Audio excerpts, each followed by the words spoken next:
Hello friends, welcome to my channel BBA वाला। तो चलिए शुरू करते हैं वीडियो को।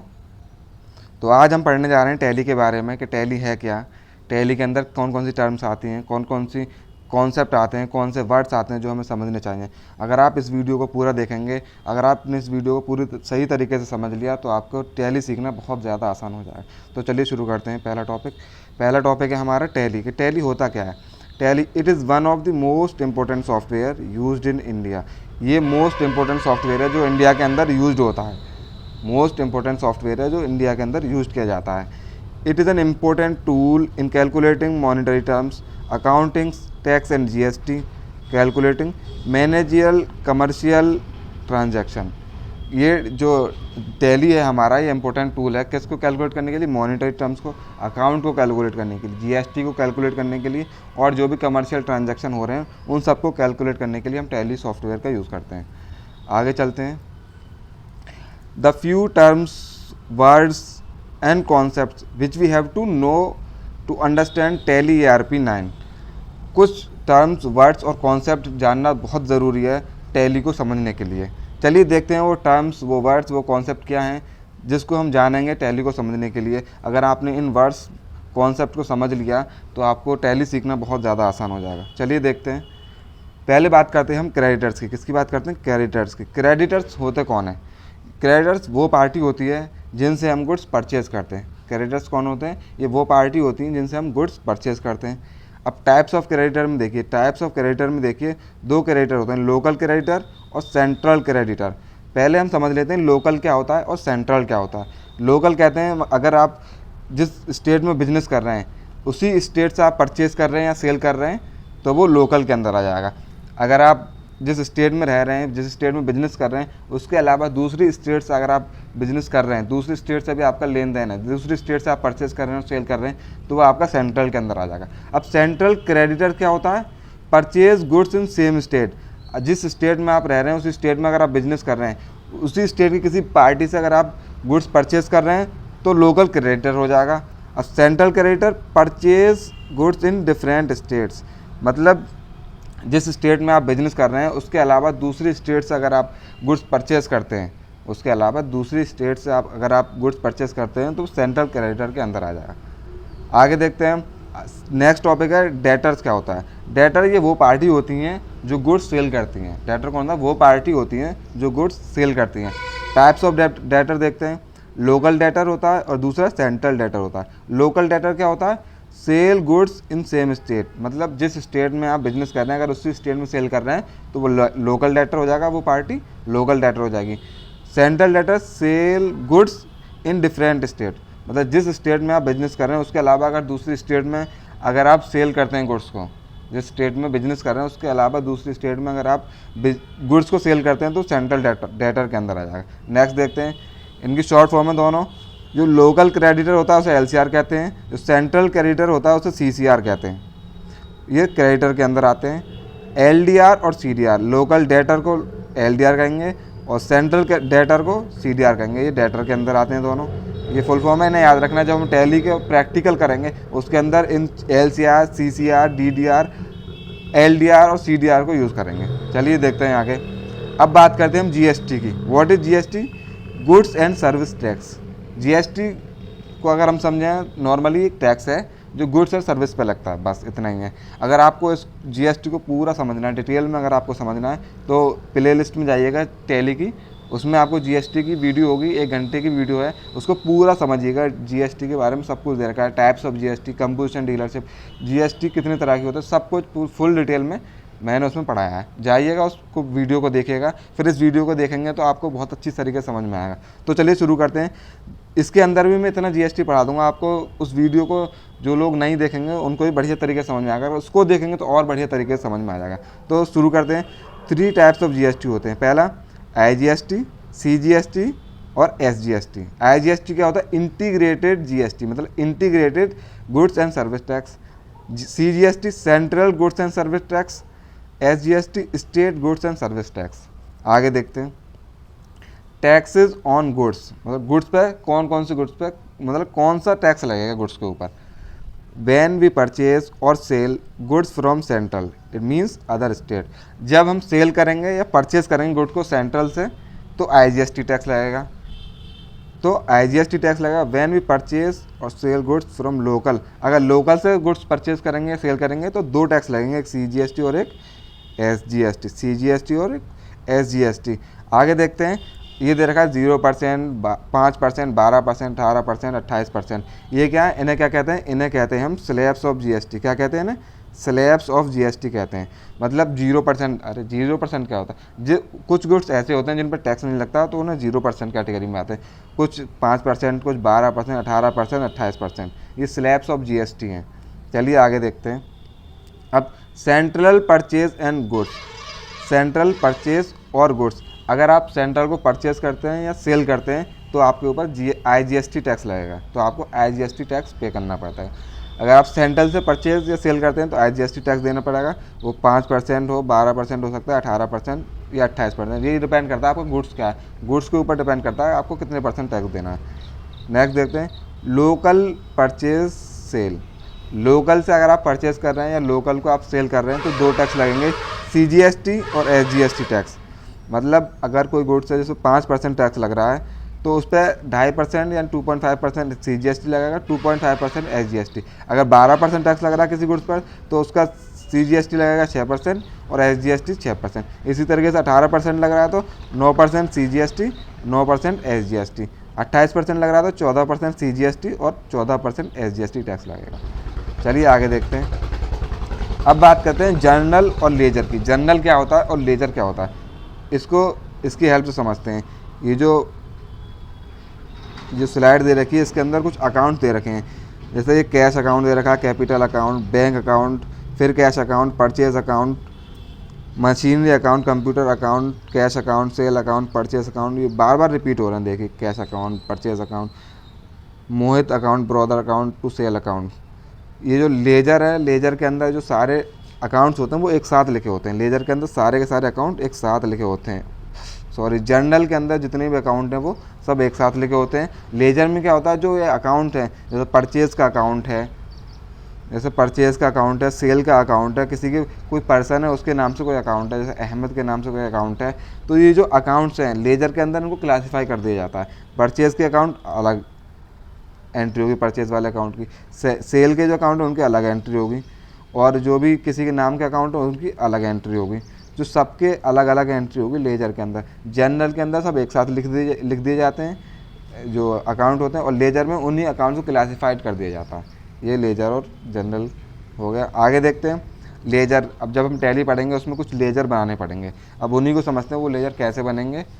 पहला है LCR और CCR। ये जो 2 लेजर हैं LCR और CCR जब बनाएंगे तो ये किस कैटेगरी में जाएंगे, ये सेंट्री क्रेडिटर की कैटेगरी में जाएंगे। जब हम 2 लेजर बनाएंगे LCR local creditor, CCR central creditor, तो ये सेंट्री क्रेडिटर के अंदर जाएंगे। LDR और CDR ये जाएंगे सेंट्री डेटर के अंदर।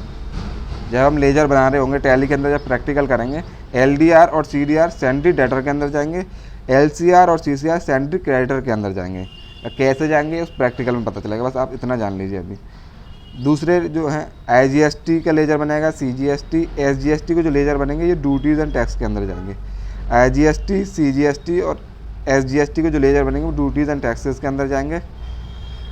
अगला है परचेस अकाउंट का लेजर बनेगा, सेल अकाउंट का, HDFC बैंक का, डिस्काउंट परचेस का, डिस्काउंट सेल का, राउंडिंग ऑफ का लेजर बनेगा। जो परचेस अकाउंट का जो लेजर बनेगा वो परचेस अकाउंट में जाएगा, सेल अकाउंट का सेल अकाउंट में जाएगा, HDFC का जो बैंक का जो लेजर बनेगा वो बैंक अकाउंट में जाएगा, डिस्काउंट परचेस का परचेस अकाउंट में जाएगा, डिस्काउंट सेल का सेल अकाउंट में जाएगा, और राउंडिंग ऑफ का जो लेजर है वो इनडायरेक्ट एक्सपेंस में जाएगा और देन इनवॉइस राउंडिंग में जाएगा। पहले इनडायरेक्ट एक्सपेंस में जाएगा और फिर इनवॉइस राउंडिंग में जाएगा। आगे देखते हैं कि राउंडिंग ऑफ को समझते हैं। राउंडिंग ऑफ है क्या, इसको एक एग्जांपल की हेल्प से समझते हैं। मान लीजिए जो आपके लिए जो बिल तैयार हुआ है, आपने जो गुड्स परचेज़ किए हैं उसकी जो कीमत आ रही है कुछ पॉइंट में आ रही है, जैसे 1.41 करके आ रही है उसकी जो कीमत है। राउंडिंग ऑफ अगर आपने टैली के अंदर यूज़ कर लिया, उसके अंदर राउंडिंग ऑफ का यूज़ करा, तो ये 1 पॉइंट रुपीज़ जो हैं वो क्या हो जाएंगे, 1 रुपीज़ हो जाएगा। जो 1.41 नहीं 1.49, सॉरी 1.4 नहीं 1.49 जो ये रुपीज़ हैं 1.49, ये 1 रुपया बन जाएगा, ये 1 रुपया बन जाएगा। दूसरा अगर 1.51 अगर आया हुआ है आपका, अगर आपने राउंडिंग ऑफ का यूज़ कर लिया तो वो 2 रुपीज़ बन जाएगा। कितना? 2 रुपये में कन्वर्ट हो जाएगा। 1.49 है तो वो 1 रुपये में कन्वर्ट हो जाएगा। 1.51 रुपीज़ है तो वो 2 रुपये में कन्वर्ट हो जाएगा। कब? राउंडिंग ऑफ का अगर आप यूज़ करेंगे तो। ये हो गया राउंडिंग ऑफ क्या होता है। आगे types of dealership in GST. Dealership कितने तरह के होते हैं जीएसटी में? 2 तरह के होते हैं, कंपोजिशन डीलरशिप और रेगुलर या फिर नॉर्मल डीलरशिप भी उसे कह सकते हैं। कंपोजिशन डीलरशिप, रेगुलर डीलरशिप होता क्या है? मतलब जब आप जीएसटी का रजिस्ट्रेशन कराने जाएंगे, अगर आपने कोई शॉप बिजनेस शुरू करा, उसका अगर आपको जीएसटी का रजिस्ट्रेशन कराना है तो वो आपसे पूछेगा कि आप कौन सी डीलरशिप लेना चाहेंगे, कौन सी जीएसटी लेना चाहेंगे, कंपोजिशन डीलरशिप लेना चाहते हैं या रेगुलर डीलरशिप लेना चाहते हैं। तो आप कैसे बताएंगे? अगर आपको पता होगा कंपोजिशन डीलरशिप क्या होता है, रेगुलर डीलरशिप क्या होता है, तभी तो आप बताएंगे कि आप कौन सी डीलरशिप लेंगे। तो इन दोनों को समझते हैं होता क्या है। अगर आपको इनको पूरा फुल डिटेल में समझता है तो फिर से कहूँगा टैली की प्लेलिस्ट में जाइए और जीएसटी की जो वीडियो है मेरी, उसकी टेम्पलेट पर जीएसटी की दुनिया के नाम से वीडियो है, उसका पूरा देखिएगा तो आपको फुल डिटेल में समझ में आ जाएगा जीएसटी है क्या, टाइप्स ऑफ जीएसटी क्या है, जीएसटी रिटर्न क्या है, जीएसटी R1, जीएसटी R2, ये सब समझ में आ जाएगा आपको। चलिए शुरू करते हैं इसको वीडियो में। फिर कंपोजिशन डीलरशिप क्या होता है? पहला composition dealership, whose turnover is maximum 1.5 crore, जिसका टर्नओवर 1.5 करोड़ मैक्सिमम है, यानी मैक्सिमम 1.5 करोड़ अगर आपका टर्नओवर है तो आप कंपोजिशन डीलरशिप ले सकते हैं। अगर 1.5 करोड़ से ज़्यादा अगर आपका टर्नओवर है तो कंपोजिशन डीलरशिप नहीं ले सकते। 1.5 करोड़ से कम का ही टर्नओवर है तो आप कंपोजिशन डीलरशिप ले सकते हैं। अब कंपोजिशन डीलरशिप में आप टैक्स कैसे पे करेंगे? कंपोजिशन डीलरशिप में अलग अलग बिजनेस के लिए अलग अलग टैक्स पे किए जाते हैं। जैसे ट्रेडिंग बिजनेस के लिए अलग टैक्स पे किया जाएगा, मैन्युफैक्चरिंग के लिए अलग टैक्स देना पड़ता है, रेस्टोरेंट के लिए अलग देना पड़ता है, सर्विस प्रोवाइडर के लिए अलग टैक्स देना पड़ता है। अब जब ट्रेडिंग का बिजनेस करेंगे तो आप कंपोजिशन डीलरशिप के अंदर 1% टैक्स देना पड़ेगा। मैन्युफैक्चरिंग का बिजनेस करेंगे तो आपको 2% टैक्स देना पड़ेगा। अगर आप रेस्टोरेंट का बिजनेस कर रहे हैं तो आपको 5% टैक्स देना पड़ेगा। कितना? 5% टैक्स देना पड़ेगा।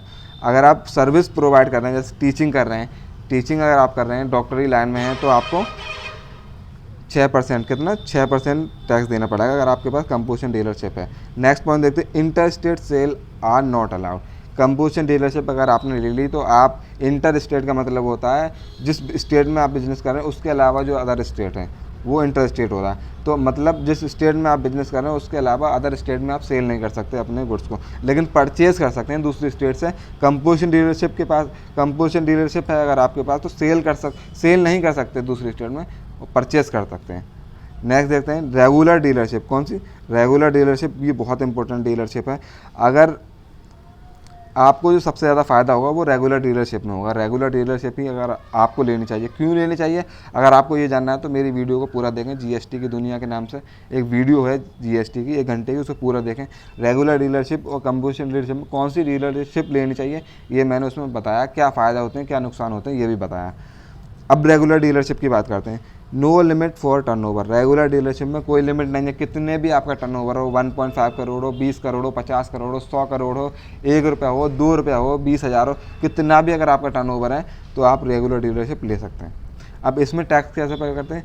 Same for all type of business. इसमें सब तरह के बिजनेस के लिए सेम टैक्स जो सेम है, बस डिपेंड करता है गुड्स कैसा है आपको। अगर आपका गुड्स कोई गुड्स है उस पर 5% लगेगा टैक्स, किसी गुड्स पर आपका 12% टैक्स लगेगा, किसी पर 18%, किसी पर 28% टैक्स लगेगा।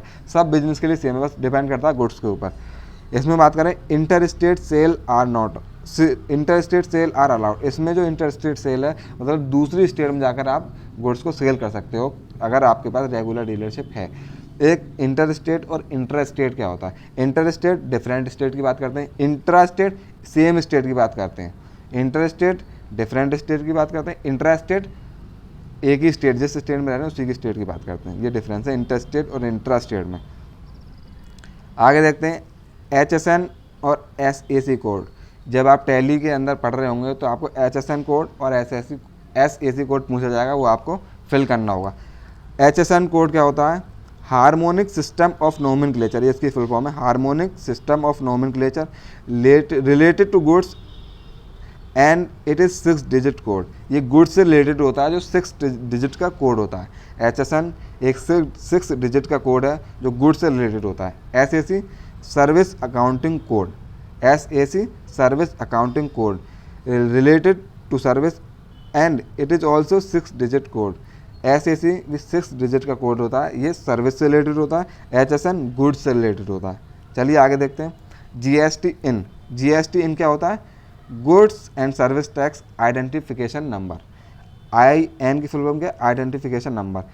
और जब आप GST का रजिस्ट्रेशन कराने जाएंगे कुछ इस तरीके से आपको एक नंबर मिलेगा, कुछ इस तरीके से आपको फॉर्मेट का नंबर मिलेगा, जैसे GST इन के नाम से। आपने किसी शॉप पर जाएंगे तो GST नंबर अगर आप उसने ले रखा शॉप वाले ने, तो उस पर GST इन करके इस तरीके से कोई नंबर लिखा हुआ होगा।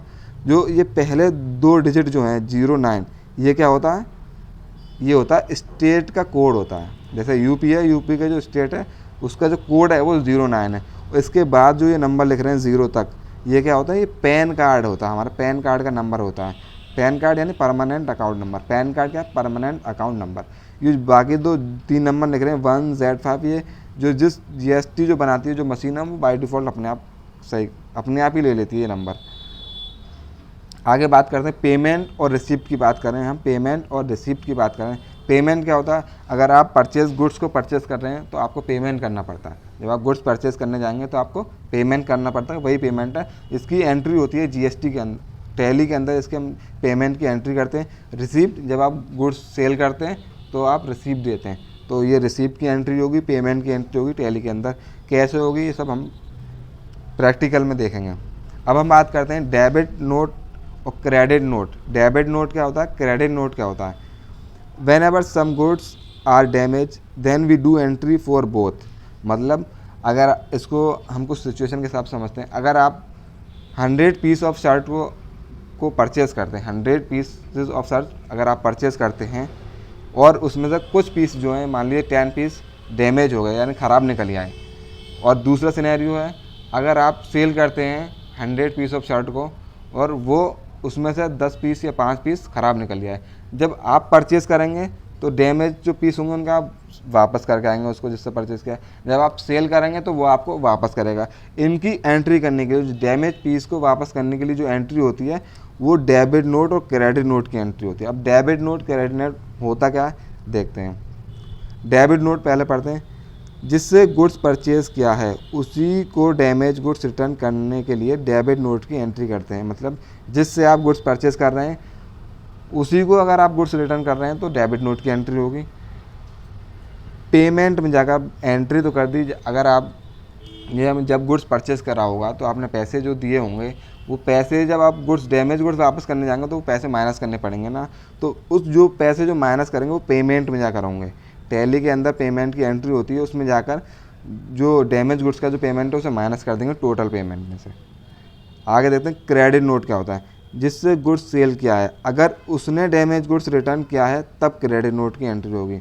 मतलब गुड्स सेल करा आपने, अगर आपके पास डैमेज गुड्स कोई वापस करने आया तो आप क्रेडिट नोट की एंट्री करेंगे। इसके अंदर जो गुड्स वापस कराएं इसके अंदर रिसिप्ट में जाकर जो डैमेज गुड्स का जो अमाउंट है उसको माइनस कर देंगे टोटल अमाउंट में से। टोटल अमाउंट ऑफ गुड्स में से डैमेज गुड्स का जो अमाउंट है उसे माइनस कर देंगे तो क्रेडिट नोट की एंट्री कंप्लीट हो जाएगी। चलिए आगे देखते हैं यूनिट्स ऑफ मेजरमेंट। टैली के अंदर हम यूज़ करेंगे यूनिट्स ऑफ मेजरमेंट में। केजी में यूनिट्स होगी, डज़न में, मीटर में, लीटर में, पीसेज में और पेयर्स में। ये शॉर्ट फॉर्म लिखे हुए हैं kilogram, dozen, metre, litre, pieces और पेयर्स। इनके अंदर हम यूनिट्स हैं जिससे हम मेज़र करेंगे। जैसे यार राइस हैं तो केजी में यूज़ करेंगे, बनानाज हैं तो डज़न में, अगर क्लॉथ है तो मीटर में, अगर कोई लिक्विड है तो लीटर में मेज़र करेंगे, या शर्ट हैं तो पीसेज में मेज़र होंगी, पेयर्स में शूज़ वगैरह हैं तो पेयर्स में मेज़र होंगे। चलिए आगे देखते हैं स्टॉक ग्रुप्स। स्टॉक ग्रुप्स की अगर हम बात करें, जैसे अगर आपकी शॉप है, क्लॉथ की शॉप है, तो वो गारमेंट्स में उसका ग्रुप आ जाएगा गारमेंट्स का। अब उस गारमेंट्स के अंदर जो भी आइटम होंगे वो स्टॉक आइटम होंगे। जैसे शर्ट होता है, गारमेंट्स क्लॉथ की शॉप होगी तो उस पर शर्ट होंगी, टी शर्ट होंगी और जीन्स होंगी, ये स्टॉक आइटम होते हैं। उस जो गारमेंट्स है वो स्टॉक ग्रुप हो जाएगा। आगे देखते हैं अकाउंट्स की हम बात करते हैं। किसकी? अकाउंट्स की बात करते हैं। इसमें 2 अकाउंट्स आते हैं, पर्सनल अकाउंट और इम्पर्सनल अकाउंट। इम्पर्सनल के अंदर 2 अकाउंट आते हैं, रियल अकाउंट और नॉमिनल अकाउंट। पर्सनल अकाउंट ये रिलेटेड होता है पर्सन और इंस्टीट्यूशन से रिलेटेड होता है। मतलब अक्षय अकाउंट किसी के नाम से कोई अकाउंट है तो पर्सनल अकाउंट के अंदर आएगा, या फिर किसी कंपनी के नाम से अकाउंट है, कंपनी का अकाउंट या फर्म का अकाउंट, स्कूल का अकाउंट, ये सब पर्सनल अकाउंट के अंदर आते हैं। रियल अकाउंट के अंदर जो रिलेट करता है एसेट और प्रॉपर्टी से रिलेटेड जो भी अकाउंट होते हैं वो रियल अकाउंट के अंदर आते हैं। जैसे लैंड और बिल्डिंग अकाउंट हो गया, कैश अकाउंट हो गया, गुडविल अकाउंट हो गया, ये सब रियल अकाउंट के अंदर आते हैं। बात करें नॉमिनल अकाउंट की, नॉमिनल अकाउंट के अंदर एक्सपेंसेस और इनकम से रिलेटेड जो अकाउंट होते हैं वो नॉमिनल अकाउंट के अंदर आते हैं। जैसे सैलरी अकाउंट हो गया, रेंट अकाउंट, कमीशन अकाउंट, ये सब नॉमिनल अकाउंट के अंदर आते हैं। चलिए आगे देखते हैं। बस ये जो सब हमने पढ़ा है ये सब जानना ज़रूरी है। टैली को सीखने से पहले अगर हमने ये सब जान लिया तो टैली सीखना हमारे लिए बहुत आसान हो जाएगा। चलिए आगे चलते हैं। अब हम देखते हैं डेबिट और क्रेडिट क्या होता है। हमने पहले पढ़ा था डेटर क्या होता है, क्रेडिटर क्या होता है, उसके बाद पढ़ा हमने डेबिट नोट, क्रेडिट नोट। अब पढ़ रहे हैं डेबिट और क्रेडिट क्या होता है। डेबिट क्या होता है, अगर पैसा आ रहा है तो वो क्रेडिट है। अगर पैसा आ रहा है, ये देखिए एरो दिखाई दे रहा है, ये अगर पैसा आ रहा है, ये पैसा आ रहा है इसके अंदर तो वो क्रेडिट हो जाएगा। अगर पैसा जा रहा है तो वो डेबिट हो रहा है। अगर पैसा आ रहा है तो क्रेडिट, अगर पैसा जा रहा है तो डेबिट। सिंपल लैंग्वेज में ये डेबिट और क्रेडिट हुआ। पैसा आ रहा है तो क्रेडिट, पैसा जा रहा है तो डेबिट। अब इसको समझते हैं। डेबिट के अंदर आते हैं ड्राइंग, एक्सपेंसेस, एसेट, लॉस। और इसके अंदर क्रेडिट के अंदर कैपिटल, लायबिलिटीज़, इनकम और प्रॉफिट। ये क्रेडिट के अंदर कैसे आते हैं। सबसे पहले देखते हैं ड्राइंग क्या है। ड्राइंग क्या होता है, ड्राइंग होता क्या है, ओनर्स विड्रॉइंग कैश और asset from the company for personal use. अगर ओनर कंपनी से अपने पर्सनल यूज़ के लिए विड्रॉ करता है कैश या एसेट को तो वो ड्राइंग कहलाएगा। Example, an owner withdraws money from the business for their house rent. मतलब ओनर ने जो है मनी विड्रॉ की, निकाली अपने बिजनेस से, किसके लिए, हाउस का रेंट पे करने के लिए। तो ये ड्राइंग अकाउंट होता है, इसे को ड्राइंग कहते हैं। आगे देखते हैं। ड्राइंग अकाउंट में मतलब पैसा ले रहा है ना वो कंपनी से अपने पर्सनल यूज़ के लिए, पैसा निकाल रहा, पैसा जो है ड्राइंग के मतलब बिजनेस में से जो पैसा जा रहा है, जो उसने पैसा निकाला मतलब बिजनेस में से तो पैसा जा रहा है तो वो डेबिट के अंदर आया। पैसा जा रहा है तो डेबिट, पैसा आ रहा है तो क्रेडिट। एक्सपेंसेस में खर्चा हो रहा है तो खर्चे में पैसा जाता ही है। एसेट, कोई चीज़ आप खरीदते हैं जैसे बिल्डिंग, कोई मशीनरी आपने खरीदी तो उससे पैसा जाएगा, उसे खरीदेंगे तो पैसा जा रहा है तो डेबिट। लॉस हो रहा है तो पैसा जाएगा। कैपिटल, अब जब कोई बिजनेस आप शुरू करेंगे तो कैपिटल लगाएंगे तो पैसा आ रहा है तो क्रेडिट। लायबिलिटी यानी कि हमारे ऊपर जो कर्जा होता है, यानी लोन लेंगे तो पैसा आएगा, पैसा लोन जो लेते हैं उससे पैसा आता है ना तो लायबिलिटी, पैसा आ रहा है यानी क्रेडिट होगा। इनकम में पैसा आता है, प्रॉफिट में पैसा आता है, ये क्रेडिट होंगे। चलिए आगे देखते हैं। ये हमने समझ लिया। आगे देखते हैं टाइप्स ऑफ अकाउंट और गोल्डन रूल्स। हमने अभी अकाउंट पढ़े, रियल अकाउंट पढ़ा, हमने पर्सनल अकाउंट पढ़ा, नॉमिनल अकाउंट पढ़ा। अब इनके कुछ रूल्स हैं। मतलब रियल अकाउंट का जो रूल है वो है debit what comes in business, मतलब बिजनेस के अंदर जो भी आ रहा है वो डेबिट होगा, ये रियल अकाउंट कह रहा है। और credit what goes out from the business से जो भी जा रहा है वो क्रेडिट होगा रियल अकाउंट के अंदर। पर्सनल अकाउंट में डेबिट द रिसीवर, जो रिसीव कर रहे हैं वो डेबिट हो जाएगा, जो दे रहे हैं, जो गिव कर रहे हैं वो क्रेडिट हो जाएगा। नॉमिनल अकाउंट में डेबिट द एक्सपेंसेस और लॉस ऑफ द बिजनेस में जो भी लॉस हो रहे हैं, जो भी खर्चे हैं वो सब डेबिट हो जाएंगे। क्रेडिट द इनकम, जो भी पैसा आ रहा है और जो भी प्रॉफिट हो रहा है बिजनेस के अंदर वो नॉमिनल अकाउंट में क्रेडिट हो जाएंगे। ये कुछ रूल्स हैं, ये आपको पता होने चाहिए। तो चलिए आगे देखते हैं। अब बात करते हैं डायरेक्ट एक्सपेंसेस। किसकी, डायरेक्ट एक्सपेंसेस क्या होता है। डायरेक्ट एक्सपेंसेस क्या होता है, those expenses which are directly related to production, manufacturing goods और purchase of the goods are called direct expenses. Direct expenses क्या होते हैं, ये वो एक्सपेंसेस होते हैं जो हमारे प्रोडक्शन या फिर मैन्युफैक्चरिंग से डायरेक्टली इन्वॉल्व होते हैं, जो डायरेक्टली रिलेट करते हैं, या फिर परचेज ऑफ गुड्स से डायरेक्टली अगर रिलेट करते हैं तो वो डायरेक्ट एक्सपेंस के अंदर आते हैं। जैसे मैन्युफैक्चरिंग वेजेस, जब आप कुछ चीज़ गुड्स मैन्युफैक्चर करेंगे उसकी जो मजदूरी होगी, जो वेजेस हो गए, वो डायरेक्ट जो डायरेक्ट खर्चा हो रहा है ना तो ये डायरेक्ट एक्सपेंसेस में आएगा। जैसे कि पावर हो गया, फ्यूल हो गया, वाटर, कोल, गैस, जो पावर होता है जब गुड्स बनते हैं, पावर हम यूज़ करते हैं, ये सब क्या है, ये डायरेक्ट खर्चे हो रहे हैं हमारे मैन्युफैक्चरिंग में। एक्सपेंसेस ऑन परचेज, मतलब जो भी परचेज़ कर रहे हैं उस पर जो भी परचेज़ कर रहे हैं तो हमें जो भी खर्चा होगा उसके ऊपर डायरेक्ट एक्सपेंसेस है। आगे देखते हैं। कुछ वैल्यू याद रखनी है डायरेक्ट एक्सपेंसेस के, जैसे वेजेस है, गैस, फ्यूल, पावर, ये याद रखना है। जब हम टैली की प्रैक्टिकल कराएंगे बहुत ज़रूरी होता है टैली के प्रैक्टिकल को सीखने के लिए डायरेक्ट एक्सपेंसेस कौन से होते हैं। अब बात करें इनडायरेक्ट एक्सपेंसेस, ये और ही ज़्यादा इंपॉर्टेंट है। Those expenses which are not directly related production और मैन्युफैक्चरिंग, ये वो गुड्स होते हैं जो प्रोडक्शन और मैन्युफैक्चरिंग से डायरेक्टली रिलेटेड नहीं होते। मतलब जो रॉ मटेरियल बन रहा है, रॉ मटेरियल जब मैन्युफैक्चरिंग में कन्वर्ट होता है तो जब रॉ मटेरियल फिनिशिंग गुड में कन्वर्ट होता है, उसके अंदर जो भी एक्सपेंसेस होते हैं जो डायरेक्टली इन्वॉल्व नहीं होते हैं, वो इनडायरेक्ट एक्सपेंस के अंदर आते हैं। जैसे कि ऑफिस एंड एडमिनिस्ट्रेशन, मतलब ऑफिस और एडमिनिस्ट्रेशन के जो भी खर्चे होंगे वो इनडायरेक्ट हैं, उसका प्रोडक्शन और मैन्युफैक्चरिंग से कोई लेना देना नहीं है, तो वो इनडायरेक्ट एक्सपेंस के अंदर आ जाएंगे। जैसे selling and distribution of goods, financial expenses, ये सब इनका प्रोडक्शन से कोई लेना देना नहीं है, तो ये इनडायरेक्ट एक्सपेंस के अंदर आएंगे। जैसे स्टेशनरी का कोई सामान है, सैलरी है, टेलीफोन्स का खर्चा है, इनका प्रोडक्शन से कोई लेना देना नहीं है, तो ये इनडायरेक्ट एक्सपेंस के अंदर आ जाएंगे। अब इसके अंदर कुछ याद रखना है हमें। इनडायरेक्ट में सैलरी इनडायरेक्ट एक्सपेंस में आती है, rent, discount, electricity bills, commission, machinery expenses, medical expenses and other expenses, ये सब इनडायरेक्ट एक्सपेंसेस के अंदर आते हैं। नेक्स्ट देखते हैं डायरेक्ट इनकम क्या होती है। Direct income is the income which is directly related to particular business, मतलब किसी पर्टिकुलर बिजनेस से अगर इनकम आ रही है, किसी पर्टिकुलर बिजनेस से अगर इनकम आ रही है डायरेक्टली, तो वो डायरेक्ट इनकम होगी। जैसे सेल ऑफ द गुड्स, अगर गुड्स सेल करोगे तो पैसा मिलेगा, तो डायरेक्ट इनकम है। पर्टिकुलर बिजनेस से आ रही है ना, तो ये डायरेक्ट इनकम हो जाएगी। नेक्स्ट बात करते हैं इनडायरेक्ट इनकम क्या होती है। जो बिजनेस एक्टिविटी, वो इनकम जो पैसा आ रहा है जो बिजनेस एक्टिविटी से रिलेटेड नहीं है, जो बिजनेस एक्टिविटी से पैसा रिलेटेड नहीं है, वो इनडायरेक्ट इनकम होता है। Indirect income is one which is earn directly by way of non business activities. कह रहा है नॉन बिजनेस एक्टिविटीज से जो पैसा आ रहा है वो इनडायरेक्ट इनकम होगा। जैसे profit on sale of fixed asset, जैसे फिक्स्ड एसेट है, मतलब आपने कोई फ्लैट खरीद लिया, आपने रेंट पर दे दिया, कोई फ्लैट बनाया और उसको रेंट पर दे दिया, ये बिजनेस से रिलेटेड नहीं है इससे, लेकिन पैसा आ रहा है रेंट के रूप में हमारे पास पैसा आ रहा है, तो ये क्या है इनडायरेक्ट इनकम है। बिजनेस से रिलेटेड नहीं करी, लेकिन इनडायरेक्ट इनकम है, पैसा आ रहा है।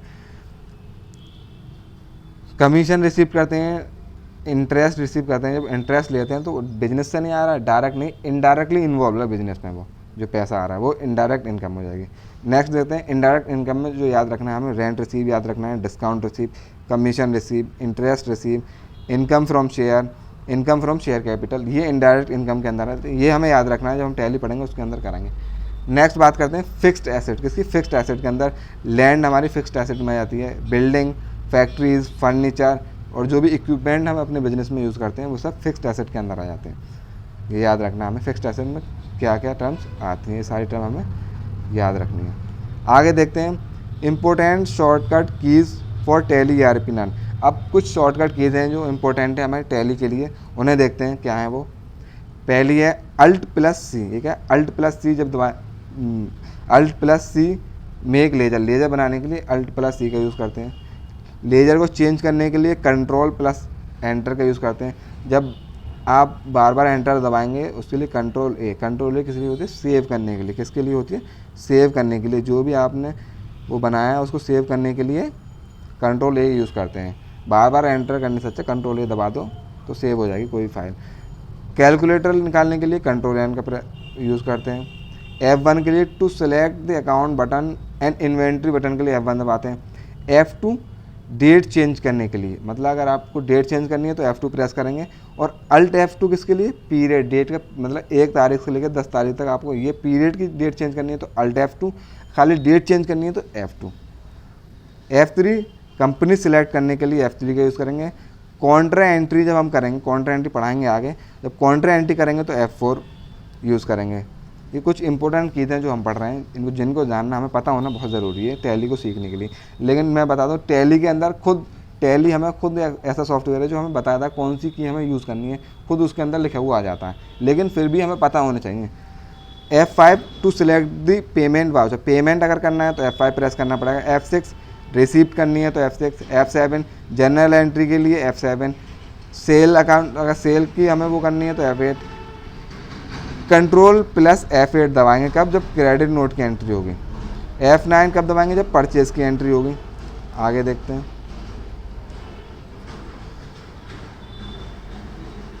F9 यानी Ctrl+F9 कब दबाएंगे, Ctrl+F9 जब डेबिट नोट की एंट्री करनी होगी तो Ctrl+F9 दबाएंगे। डेबिट नोट की एंट्री करनी होगी तो Ctrl+F9। अब Alt+P दबाएंगे तो प्रिंट अगर आपको निकालना है, जो भी आपने एंट्री की है, जो भी आपने टैक्स बनाया है, जो भी आपने बिल बनाया है, अगर उसको प्रिंट में निकालना है तो Alt+P दबाएंगे। लेज़र क्रिएट करने के लिए ALC का भी यूज़ करते हैं, लेज़र चेंज करने के लिए ALA का यूज़ करते हैं। आगे देखते हैं कंट्रोल M, मतलब जब आप कंट्रोल N दबाते हैं कैलकुलेटर यूज़ करने के लिए, वापस जो काम कर रहे हैं उस पर जाने के लिए कंट्रोल M का यूज़ करते हैं। कंट्रोल G ग्रुप सेलेक्ट करने के लिए, control I stock item select करने के लिए, कंट्रोल L लेजर सेलेक्ट करने के लिए, कंट्रोल O गोडाउन सेलेक्ट करने के लिए। एंटर करने के लिए मतलब कोई आप फाइल ने बनाई, उसको कोई फाइल आप बना रहे हैं तो उसको एक्सेप्ट करने के लिए एंटर का यूज़ करते हैं। एस्केप, कुछ आपने टाइप किया उसको वापस जाने के लिए, स्क्रीन पर वापस जाने के लिए एस्केप का यूज़ करते हैं। इसमें एस्केप का टैली के अंदर बहुत ज़्यादा यूज़ है। अगर एस्केप का अगर बटन नहीं है तो समझ लो बेकार है। एस्केप का बहुत ज़्यादा यूज़ होगा इसके अंदर। आगे बात करते हैं how to create a company in Tally. Company को क्रिएट कैसे करें, अभी हम इसकी थ्योरी पढ़ रहे हैं, जब प्रैक्टिकल में बताएंगे कैसे कंपनी क्रिएट करें।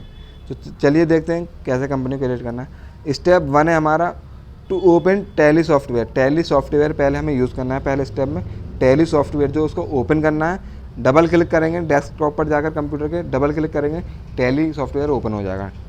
स्टेप 2 है to go to create company. जैसे ही आप डबल क्लिक करेंगे डेस्कटॉप पर जाकर तो टैली जो है वो ओपन हो जाएगा। फिर क्रिएट कंपनी का ऑप्शन आएगा, उसके बाद क्रिएट कंपनी का ऑप्शन जाएगा तो क्रिएट कंपनी ऑप्शन में जाएंगे तो हमारा जो टैली है क्रिएट कंपनी में जाएंगे तो क्रिएट हो जाएगी कंपनी, मतलब उसके अंदर कुछ डिटेल होंगी। मतलब इस तरीके से एक इंटरफेस दिखाई देगा हमें, इस तरीके से जैसे क्रिएट कंपनी पर जब हम क्लिक करेंगे तो इस तरीके से कुछ दिखाई देगा। अब नेक्स्ट बात करते हैं स्टेप 3 में क्या होगा। ये जो मैंने पीछे दिखाया था इसको फिल करते हैं। स्टेप 3 में इसको फिल करते हैं, ये जो है ना इसको फिल करते हैं। मतलब ये जो फिल करते हैं किस तरीके से फिल करना है इसको देख लेते हैं, फिर प्रैक्टिकल में पूरे अच्छी तरीके से देखेंगे हम इसे कैसे फिल करना है। डायरेक्टरी में, मतलब जो डायरेक्टरी क्या होता है आपने कंप्यूटर में देखा होगा, लोकल डिस्क में जाकर लोकल D होता है, लोकल C होता है, लोकल E होता है, लोकल F होता है, यही डायरेक्टरी होती है। मतलब किसके अंदर आपको ये टैली किसके अंदर जाएंगे, लोकल C में आप इसको फीड करना चाहते हैं, लोकल E में तो आप वहाँ पर नाम लिख देंगे, किस में जो भी नाम होगा, जैसे C करके कुछ नाम लिख देंगे, जैसे नाम लिख दिया अफरोज़, कुछ भी नाम लिख देंगे। नेम, कंपनी का नेम, नेम के अंदर जो कंपनी का नाम है वो आएगा। मेलिंग नेम में रिपीट कर देंगे कंपनी का नाम। एड्रेस लिखना होगा, हमारी जो कंट्री है वो क्या है, स्टेट क्या है, स्टेट का कोड, पिन कोड या स्टेट का कोड है वो लिखना होगा। टेलीफोन नंबर, ईमेल आईडी हमें देनी होगी। हमें बताना है कौन सी करेंसी यूज़ कर, रुपीज़ कर रहे हैं तो रुपीज़ करना होगा। फिर financial year from books beginning from year, date डालनी होगी कब से कब तक, इसमें सेम ही डेट आती है। अब फिर बाद में क्या करना होगा, यूज़ सिक्योरिटी कंट्रोल आएगा, उसको यस करना होगा। उसको यस करने के बाद ये जो ऑप्शन है ये सब खुल के आ जाएंगे। नेम ऑफ एडमिनिस्ट्रेशन में जाकर कोई भी नाम डाल देना है। फिर उसके बाद जो पासवर्ड, आपको पासवर्ड लगाना ज़रूरी है। अगर आपने पासवर्ड लगाना है तो कंपनी खुद ब खुद भी डिलीट हो सकती है, उसके अंदर डाटा जो है वो आपका चला जाएगा। पासवर्ड लगाना बहुत ज़रूरी है और पासवर्ड को याद रखना भी बहुत ज़रूरी है। उसके बाद use tally audit of features, ये ऑप्शन आएगा, यूज़ टैली, ये ऑप्शन आएगा, उसका यस करना है। उसके बाद करना है, चाहो तो आप एंटर कर दो, एंटर करोगे सेव हो जाएगा, या फिर कंट्रोल, ये करने के बाद कंट्रोल A दबा देना, अपने आप ये जो है कंपनी बन जाएगी। इसके बाद कंपनी बनकर तैयार हो जाएगी। तो चलिए हमारा लेक्चर हुआ यहाँ पर ख़त्म। ये जो मैंने पढ़ा है इसको अगर आपने सही से पढ़ लिया तो टैली सीखने के लिए आपको बहुत ही ज़्यादा इजी हो जाएगा टैली सीखना आपके लिए। तो अगर आपने वीडियो को पूरा देखा है तो वीडियो को लाइक करें, चैनल को सब्सक्राइब करें और कमेंट करें। जो भी आपको डाउट है वो कमेंट में जाकर पूछें। Thank you for watching the video.